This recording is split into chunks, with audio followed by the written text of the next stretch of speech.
This is MindMeister.com. It is a great website for students to be able to go to in order to formulate some ideas, organize thoughts, and collaborate with each other.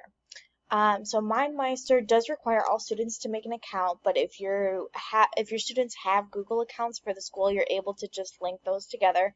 That'll make it easier for you as a teacher or other students to invite other people to your mind map so you can collaborate all together at the same time.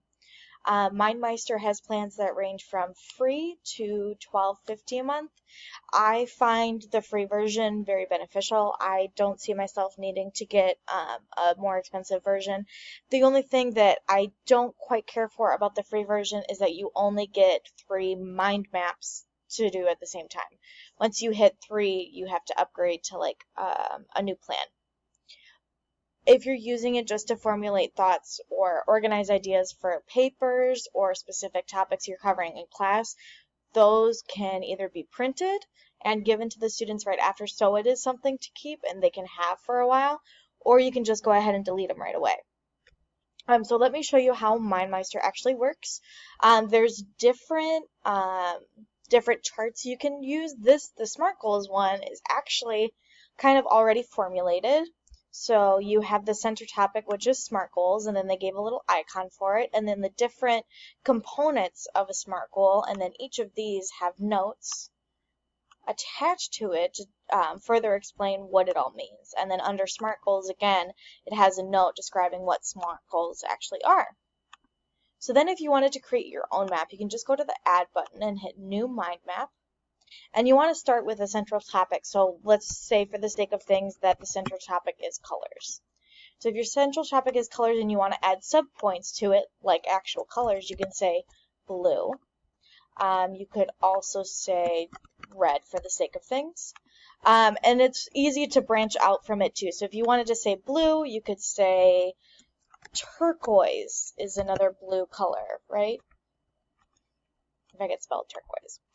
And then they have a bunch of functions on the side too that you can use with the free version. So let's say with red you wanted to make a comment and say this is a primary color.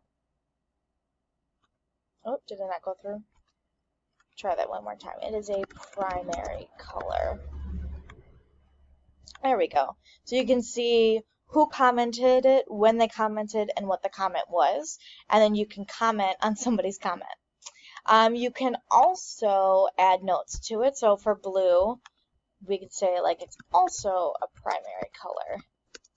And these were the same notes that you saw on the SMART Goals one, with these little lines that show the note, and then you can see the note right there. You can also change like the color of things. You can make a blue bubble around it for blue. You can make a red bubble around it for red. You can also change the lines on things. So let's say you wanted to make the line for red, red, the line for blue, blue, that kind of thing. Can also change the theme. So they have a bunch of different options. There's ocean or vintage. Once you've already played around with the formatting in these sections, it kind of tends to mess it up when it gets to this part. Or bubbles, anything like that.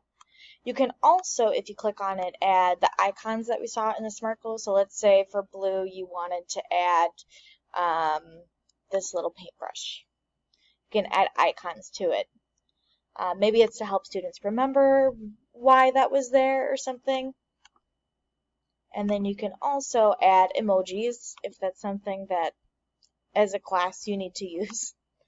But it's just, I find this a great way to collaborate as a class on something. I know a lot of teachers use this kind of thing when it comes to reading different types of text, just keeping track of characters and main plots and points and all of that and seeing how it's all kind of interconnected. So MindMeister is something that I really recommend for teachers to use. It's a great collaborative app or website for students and is something that I think will really help teachers in the future when it comes to getting the whole class together to collaborate on something. But that is MindMeister.com.